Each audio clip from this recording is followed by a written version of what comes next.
Magandang araw! Ang ating asignatura sa araw na ito ay edukasyon sa pagpapakatao.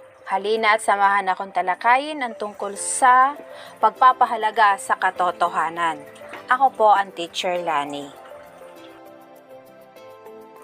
Most essential learning competencies na pahahalagahan ang katotohanan sa pamamagitan ng pagsusuri sa mga balitang napakinggan, patalastas na nabasa o narinig, napanood na programang pantelebisyon at nabasa sa internet. Nakapaloob sa module na ito ang parehong tunguhin na may kinalaman sa sarili at pamilyang kinabibilangan.